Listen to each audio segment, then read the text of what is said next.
오늘은 슬기로운 신앙생활 시리즈 제3편 슬기로운 예배생활입니다. 아까 우리가 불렀던 주를 향한 이곳에라는 찬양, 가사를 좀 주목해 볼 필요가 있습니다. 주를 위한 이곳에 예배하는 자들 중에 그가 찾는 이 없어 주님께서 슬퍼하시네.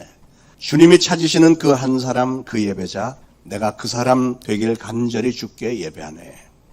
우리 대한민국의 교회가 6만 5천 개나 된다고 하고 교회 등록한 기독교인들이 1,000만 명이라고 하고 우리 한국교회가 1960년, 70년대 이후로 전 세계가 주목했던 가장 놀라운 붕의 역사를 일으켰고요. 전 세계에서 가장 큰 대형교회 10개 중에 절반이 우리나라에 있다고 하고 세계선교회도 최고로 많은 열매들을 맺고 있다고 하는데 바로 그 한국 교회 성도들이 교회에 모여서 예배를 드리는데 이 찬양 가사에 의하면 하나님이 찾으시는 예배자가 별로 보이지 않는다는 겁니다. 이 얼마나 찬물기 없는 가사입니까?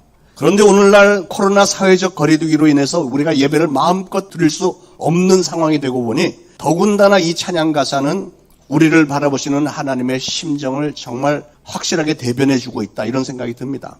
이전에는 목회자들이 예배에 나오라고 강요를 했고 전도 좀 하라고 강권을 했고 새벽기도에 나오라고 강권을 했지만 오늘날은 코로나 바이러스라고 하는 이 하찮아 보이는 질병 때문에 더 이상은 그런 강요를 할 수가 없게 됐습니다. 이제는 성도들이 자율적으로 집에서 영상 예배를 드리던 아니면 예배당에 대면 예배를 드리려면 10% 아주 제한된 극소수로 선택받기 위해서 선착순으로 신청을 해야만 하는 이런 슬프고 황당한 날이 올 것이라고 과연 누가 예상이나 했겠습니까? 그러나 그런 와중에서 한편으로는 득템이 된 것 하나는 예배드리는 일에 강요를 받지 않는 상황이 되고 보니까 여러분이 스스로의 신앙의 상태를 객관적으로 점수를 매길 수 있게 됐습니다. 사랑하는 여러분, 여러분은 요즘 알아서 자발적으로 영상 예배와 새벽 큐티 말씀 시간 맞춰 들어가서 자발적으로 예배를 잘 드리고 계신지요?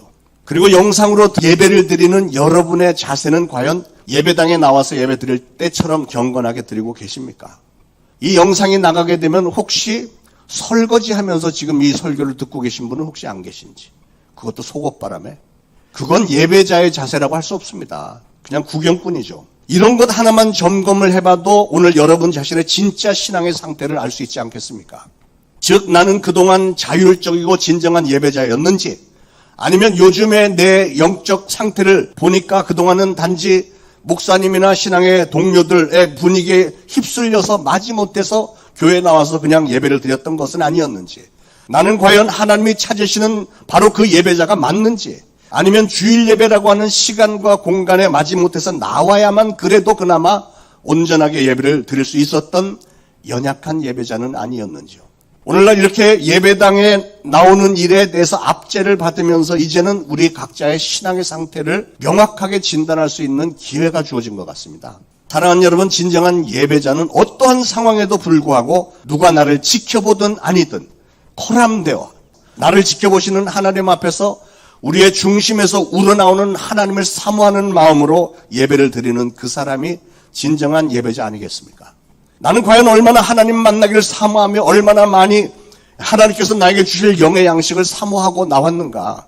여러분이 심령 깊은 곳에서 진정 하나님을 만나기를 사모하셨다면 여러분은 어떻게 해서라도 대면 혹은 최소한 비대면으로 영상 예배라도 정한 시간에 경건한 자세로 나와주셨을 줄로 믿습니다. 그게 정상 아니겠어요? 사랑하는 여러분, 오늘 우리는 예배드리기조차 쉽지 않은 시대에 살고 있습니다. 그러나 하나님은 여전히 오늘 말씀을 보니까 진정한 예배자를 찾으신대요. 저는 여러분 모두가 다 오늘 말씀을 잘 새겨들어서 바로 여러분이 오늘도 하나님께서 그토록 간절하게 찾으시는 참된 예배자들이 되시기를 축원을 드립니다. 예수님은 오늘 24절에 하나님은 영이시니 예배하는 자가 영과 진리로 예배를 드릴지니라 이렇게 말씀했습니다.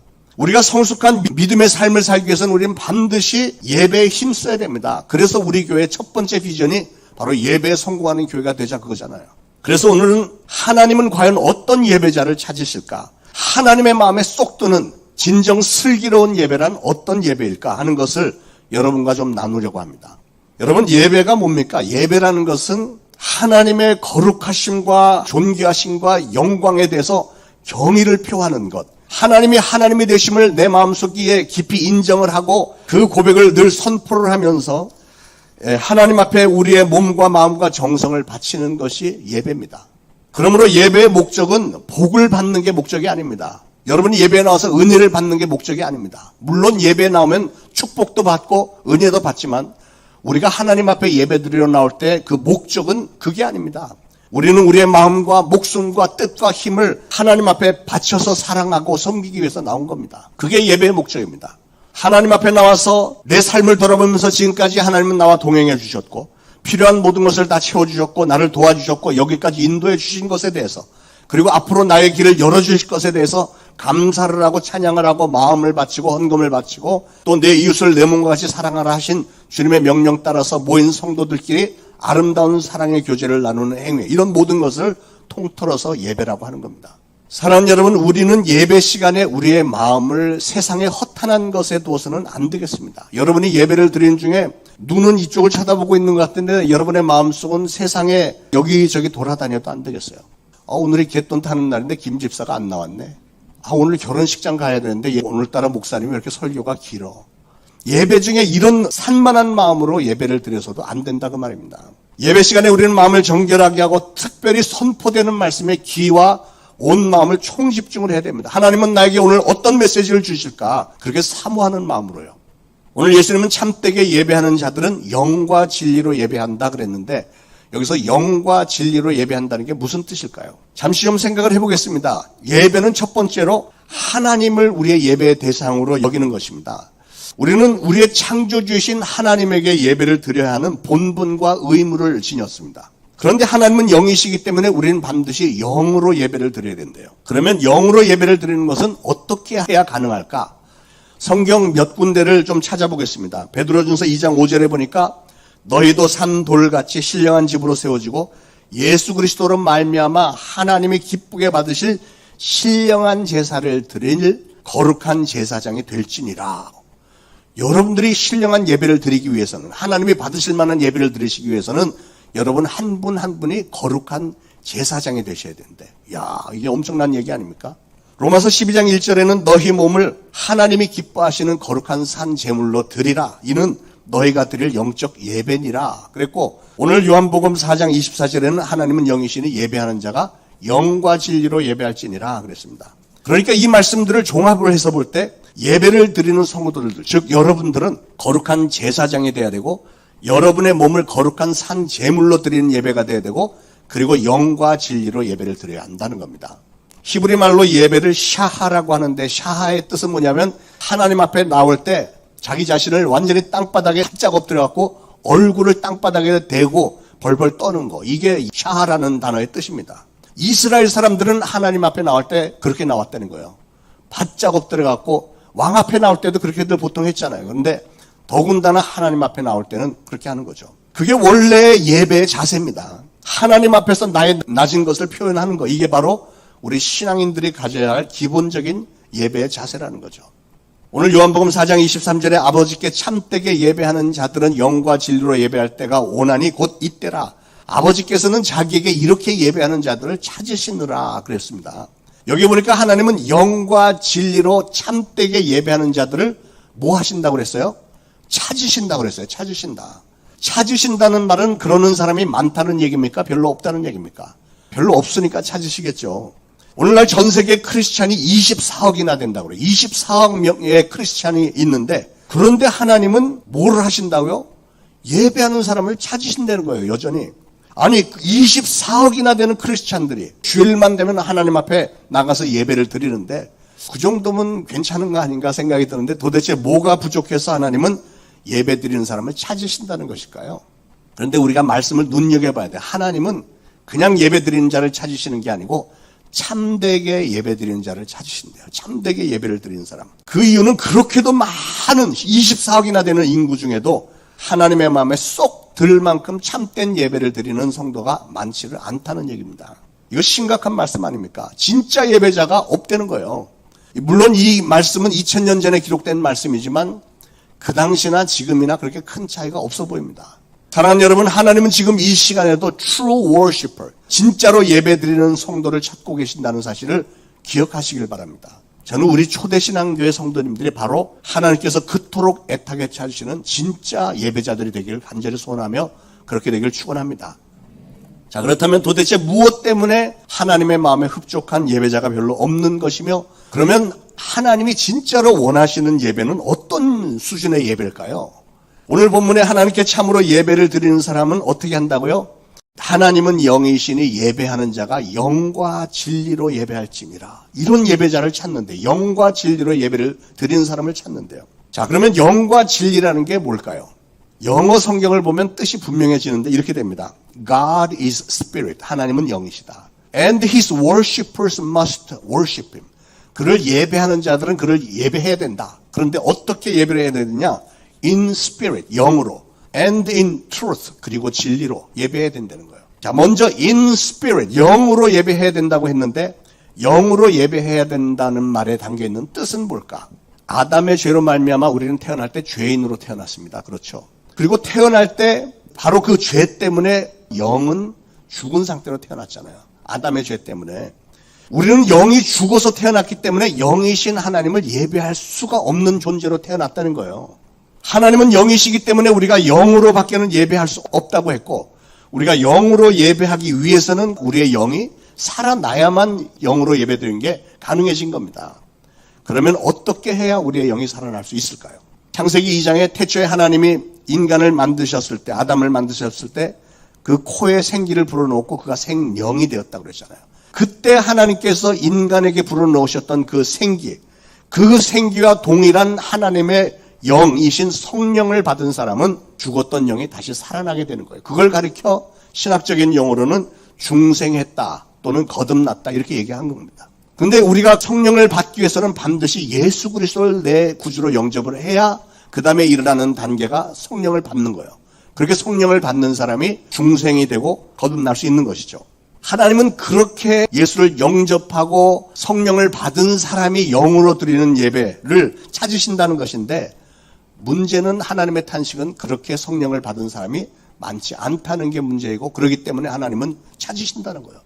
성령을 받으라는 얘기입니다. 사랑하는 여러분, 저는 여러분 모두가 다 예수 그리스도를 확실히 여러분의 주님으로 영접을 하시고, 그리고 성령을 받으심으로 하나님이 찾으시는 영으로 예배하는 참된 예배자들이 다 되시기를 예수 그리스도로 축원을 드립니다. 그 다음에 영과 진리로 그랬는데, 진리로 예배를 드려야 되는데, 이 진리는 뭘까요? 성경에 나오는 진리는 하나님의 말씀이 진리라고 했고 예수 그리스도가 진리라고 했잖아요. 그러니까 우리는 진리신 하나님의 말씀으로 예배를 드려야 되고 진리신 예수 그리스도의 이름으로 예배를 드리는 겁니다. 우리가 예배를 드릴 때 진리신 하나님의 말씀 가운데서 하나님을 만나고 하나님의 뜻을 깨닫고 그 진리의 말씀들을 내 마음판에 새기고 내 삶에 적용시키기 위해서 말씀을 듣는 겁니다. 그러므로 이 강단에서는 철저하게 진리신 하나님의 말씀만 선포가 되어지고 예수 그리스도 이름만 선포되어져야 되는 겁니다. 그러니까 영과 진리로 예배를 드린다는 게 무슨 뜻이라고요? 예배는 성령으로 거듭난 사람이 영으로 예배를 드리는데 하나님의 말씀으로, 진리신 하나님의 말씀으로 진리신 예수 그리스도를 선포하면서 드려야 된다 그 말입니다. 그렇게 예배 드리는 자를 하나님은 찾고 계신다는 거예요. 그게 바로 참된 예배이고 그런 예배자들을 하나님은 찾으신대요. 저는 우리 교회 성도님들 다시 한번 이렇게 항상 영과 진리로 예배를 드리는 참 예배자들이 되시기를 축원을 드립니다. 하나님은 어떤 예배를 원하시는가? 두 번째는 산제사로 드려야 된다고 그랬어요. 로마서 12장 1절에 너희 몸을 하나님이 기뻐하시는 거룩한 산제사로 드리라. 이는 너희의 드릴 영적 예배니라 그랬습니다. 산제사라는 단어는 사실은 패러독식한 아주 모순적인 단어입니다. 산제사는 영어로 말하면 living sacrifice, 살아있는 희생제물이다 이런 뜻이에요. 그런데 이 말이 문제가 좀 있지 않아요? sacrifice, 희생제물이라는 건 죽은 제물을 얘기를 하는데 예수님은 산제사라고 했으니까 다시 말하면 살아있는 죽은 제물이라는 거죠. 이런 단어를 가리켜 영어로는 옥시모론이라고 하는데 뭐냐면 논리적으로 서로 모순된 존재할 수가 없는 단어입니다. 자, 그러면 예수님이 이렇게 말씀하신 이유가 분명히 있을 텐데 예수님은 왜 우리의 몸을 산제사로 드리라고 하셨을까? 아주 중요한 뜻이 들어있습니다. 예배를 올바로 드리려고 하면 내가 살아있지만 죽은 자가 돼야 된다는 거죠. 내가 죽었다고 하는 말은 죄에 대해서 죽었고 나 자신에 대해서 죽었다는 말입니다. 내가 살았다는 말은 내가 의에 대해서 살았고 내가 하나님에 대해서 살았다는 말이고 또 예수 그리스도로 인해서 내가 살았다는 말입니다. 그러니까 무슨 말이냐면 나 자신은 죽고 내 안에 예수 그리스도만 살아있을 때, 그럴 때 우리는 하나님 앞에 온전한 예배를 드릴 수 있다는 것이죠. 그래서 앞으로 우리 초대신앙교회 저와 여러분은 항상 그런 예배, 즉 나 자신은 죽고 내 안에 오직 예수 그리스도만 살아있는 거룩한 산제사의 예배를 드려서 우리의 예배가 항상 하나님 앞에 상달이 되어지고 하나님의 특별한 사랑과 축복을 받게 되기를 간절히 축원을 드립니다. 하나님은 어떤 예배를 원하시는가? 슬기로운 예배 생활. 세 번째로 히브리서 10장 25절에 보니까 모이기를 패하는 어떤 사람들의 습관과 같이 하지 말고 오직 권하여 그날이 가까움을 볼수록 더욱 그리하자 그랬습니다. 쉽게 말해서 자주 모이라는 거예요. 자꾸 모이라는 거예요. 근데 여러분 인생을 살아오면서 세월이 지나면서 여러분의 삶은 바빠집니까? 좀 한가해지십니까? 언뜻 생각하면 이제 나이가 들수록 한가해져야 될 것 같은데 사실은 인생이 굉장히 바빠졌다는 생각 안 드세요? 왜 이런 일이 일어날까? 이 세상은 우리를 점점 더 바빠지게 만듭니다. 살다 보니까 항상 마음도 분주하고 왠지 모르지만 정신없이 바빠요. 급해. 가만히 보니까 과학이 발달함에 따라서 문명의 진보가 일어났고 문명이 발달하는 게 좋아 보였지만 부작용들이 많습니다. 그런 것들로 인해서 우리의 삶이 얼마나 더 바빠지고 피곤해졌는지 몰라요. 하나님께서 인간을 창조하셨을 때는 밤에는 잠을 자라고 어둡게 만들으셨는데 인간들은 빛을 창조를 해냈잖아요. 전등을 요즘은 LED로 더 밝게 만들어버렸잖아요. 그러니까 이제는 밤도 낮처럼 환하고 사람들이 할 일이 많아지니까 밤늦게까지 일하고 어떤 사람은 밤중에 일하는 사람들도 많이 있고요. 일을 많이 하니까 이루어지는 일들이 많은 것처럼 보이기는 하지만 사실은 일거리만 많아진 거지 정신없이 바빠지기만 한 겁니다. 인생이. 컴퓨터가 발달하면 모든 계산이나 정보 수집이 굉장히 빨라져서 우리의 삶이 훨씬 편리해지고 시간적으로 여유가 많이 생길 거라고 착각들을 했습니다. 그런데 과연 컴퓨터 때문에 우리의 삶의 시간적 여유가 더 생겼나요? 아니죠. 절대 아닙니다. 이제는 우리 인간들의 사고방식이나 삶의 패턴이 컴퓨터 속도에 보조를 맞춰야 되니까 점점 더 빨라지는 거예요. 누군가는 컴퓨터를 사용하고 있으니까 다른 사람과의 경쟁에서 지지 않으려면 그 사람이 사용하고 있는 컴퓨터보다 내가 한 발 더 빨라야 성공할 수 있잖아요. 그러니까 얼마나 정신없이 바쁩니까? 실질적으로는 컴퓨터와 경쟁을 해야 되기 때문에 그렇게 더 빨라진 겁니다.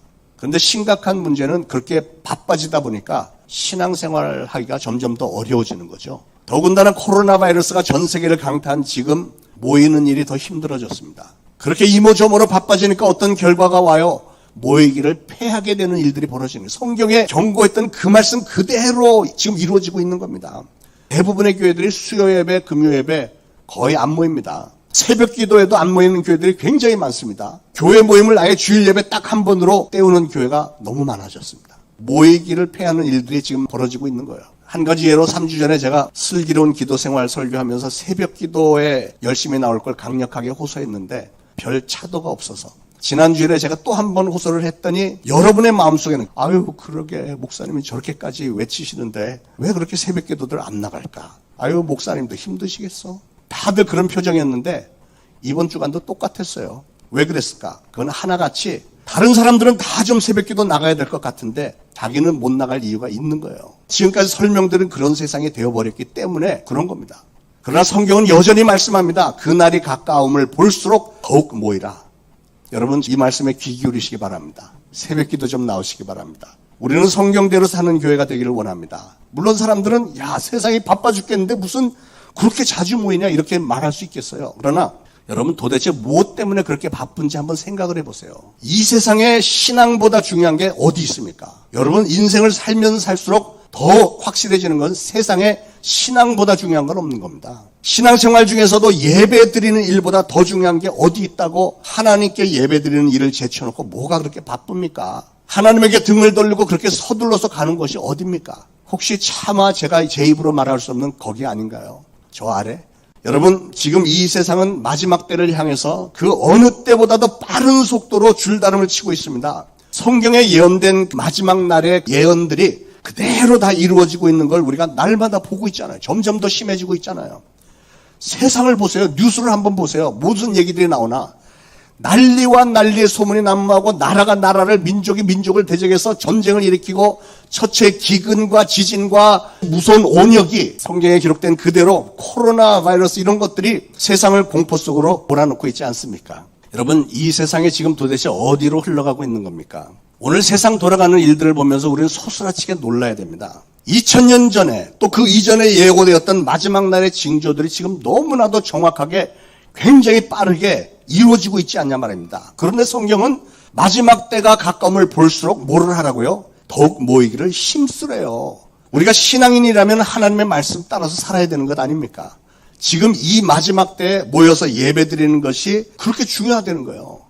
사랑하는 여러분, 예배에 열심히 참석하는 사람은 세상이 아무리 혼탁해진다고 해도 최소한 하나님을 향한 신앙만은 놓치지 않습니다. 그러므로 여러분, 예배에는 어떤 일이 있더라도 참석을 해야 돼요. 항상 하나님과 동행하는 경건한 삶을 위해서 악한 마귀의 공격에 쓰러지지 않기 위해서 끊임없이 기도와 말씀과 성령 충만함으로 무장하기 위해서는 예배에 나오셔야 됩니다.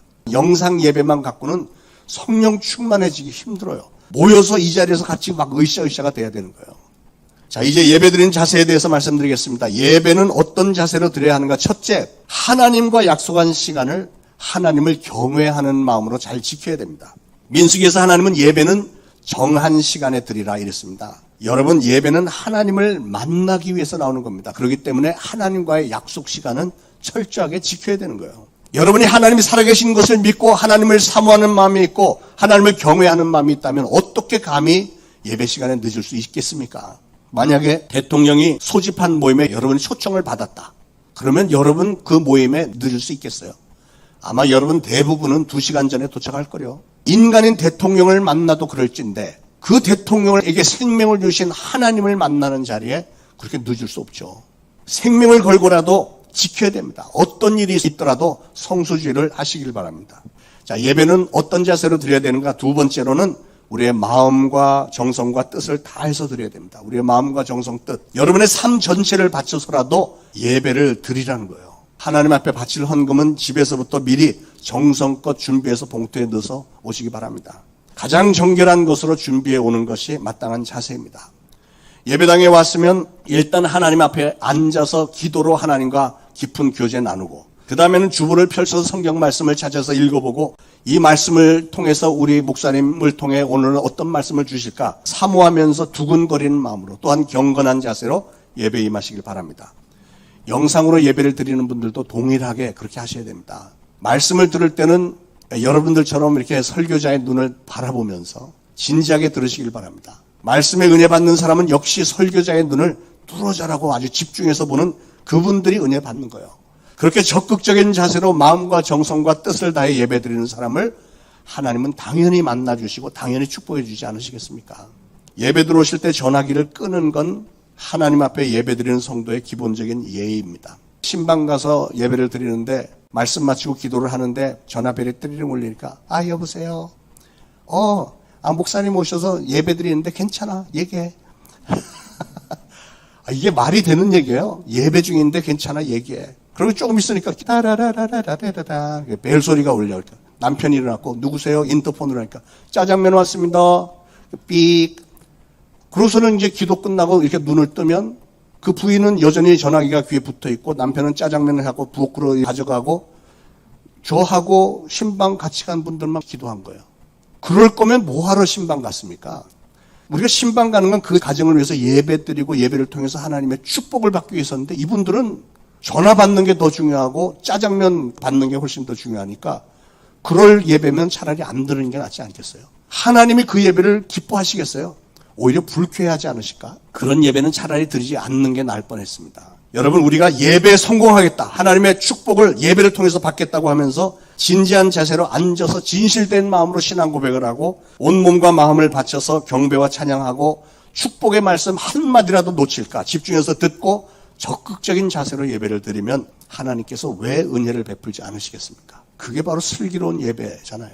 아브라함은 예배를 그 누구보다도 성공적으로 잘 드렸던 사람이죠. 창세기 22장의 기가 막힌 장면 잘 아시는 사건이죠. 하나님이 아브라함에게 너 아들 이삭을 번제물로 바치라. 그랬더니 아브라함은 군소리하지 않고 그냥 곧바로 다음날 새벽에 아들 이삭을 데리고 모리아 산으로 가는데 사흘길을 갔는데요. 그 마음이 어땠겠습니까? 얼마나 마음이 아팠겠어요.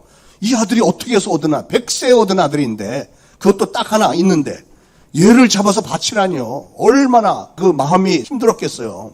그런데 아브라함은 단 한마디의 불평이나 원성이나 호소도 없이 그냥 순종했다는 거예요.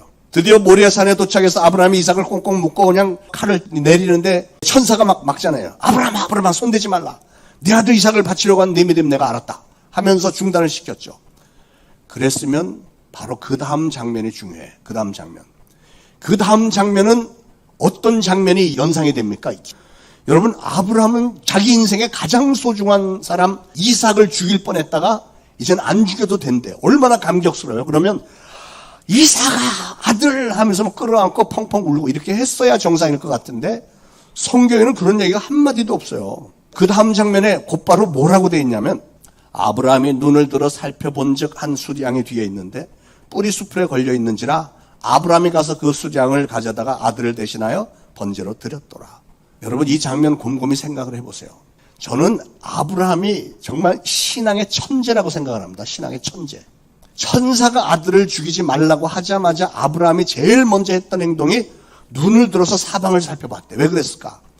아브라함은 지금 예배 중이에요. 하나님 앞에 희생제물을 바치는 시간이 됐습니다. 희생제물을 바치려고 했더니 하나님이 네가 가지고 온 희생제물을 바치지 말래. 근데 아브라함의 마음은 온통 하나님 앞에 희생제물을 바치는 거에 집중이 되어 있는데 이삭은 바치지 말라고 그러니까 아들 이삭을 죽이지 않아도 된 그 기쁨보다는 희생제물을 바쳐야 된다는 이게 더 급한 거예요. 아브라함의 마음에는. 그래서 둘러보니까 수량이 걸려있으니까 수량을 하나님께 바친 거예요. 이야, 왜 그랬죠? 아브라함은 뭘 보여준 거냐면 자기에게 가장 중요한 것은 이 아들보다도 온 천지만물 우주를 창조하신 그 위대하신 하나님 앞에 희생제물을 바치는 시간인데 이게 중단이 됐어. 그러니까 지금 바칠 제물이 없다는 게 하나님 앞에 송구스럽다는 거예요. 그래서 희생제물부터 구하고 보자. 그러니까 둘러보는 거야. 아브라함의 총 관심은 온통 하나님 앞에 예배 드리는 것밖에 지금 없는 겁니다. 그 정도 했으니 하나님이 아브라함을 얼마나 축복하고 싶으셨겠습니까? 저는 곰곰이 생각을 해봤어요. 야, 이 아브라함 대단하다. 왜 그 귀한 아들을 바치라고 하는데 호소 한마디 하지 않고 불평 한마디 하지 않고 곧바로 새벽에 이삭을 데리고 떠났을까? 제게 온 감동은요. 아브라함은 하나님의 마음을 알고 있었던 거예요. 하나님은 절대로 이삭을 이렇게 죽이도록 내버려 두지 않으실 거다. 설령 내가 죽인다고 해도 하나님은 반드시 다시 살려주실 것이다 하는 그런 믿음이 있었던 거예요. 엄청난 믿음이죠. 그랬기 때문에 그렇게 곧바로 순종할 수 있었던 겁니다. 요즘 말로 하면 야갔어요. 정말 이게 최고로 슬기로운 예배 아닙니까? 저는 여러분도 이렇게 아브라함처럼 하나님의 말씀 앞에 무조건 순종한 예배에 성공하기를 힘쓰시는 성도님들 되시길 축원합니다. 사랑하는 여러분, 예배에 성공하면 여러분의 삶에 엄청난 축복이 임하는 줄로 믿으시기 바랍니다. 하나님이 여러분의 예배를 기뻐하시면 여러분의 축복의 질이 달라지는 거예요. 다른 건 몰라도 하나님께 드리는 예배에만은 우리는 성공해야 되겠습니다. 여러분, 사업에는 실패할 수 있습니다. 가정생활에도 실패할 수 있습니다. 자녀 교육도 마음대로 되는 거 아니더라고요. 건강도 망가질 수 있습니다. 그러나 다른 건 몰라도 신앙만은 반드시 성공해야 되는데 그중에서 특히 하나님께 올려드리는 예배에만은 성공하시기 바랍니다. 그게 진정한 지혜이고 그게 슬기로운 인생입니다. 성경에 나오는 위대한 인물들, 복받은 인물들 다 보세요. 다윗, 솔로몬, 엘리야 이런 위대한 신앙인들 하나같이 다 예배에 성공한 사람들이고요. 저도 목회를 하면서 보니까 그렇게 예배에 성공하는 분들이 역시 세상에서도 성공하더라고요. 말씀 정리하겠습니다. 우리는 정한 시간에 매주 주일 아침에 정한 예물을 가지고 정한 장소에 주님의 성전으로 찾아 나와서 영과 진리로 성령 충만한 가운데 영으로 예배드리고 또 진리이신 하나님의 말씀과 예수 그리스도의 이름으로 마음과 정성을 다해서 우리의 자신을 거룩한 산 제사로 하나님께 바치되 아브라함처럼 예배드리는 이 한 시간만은 다른 것에 마음 뺏기지 말고 전적으로 하나님께 바치는 일만 생각하심으로 여호와 이레 하나님이 예비해 놓으신 그 축복을 받았던 것처럼 우리를 위해 축복해 놓으신 모든 축복을 풍성하게 다 받아 누리는 성도님들 되시기를 참 좋으신 예수 그리스도 이름으로 축원을 드립니다.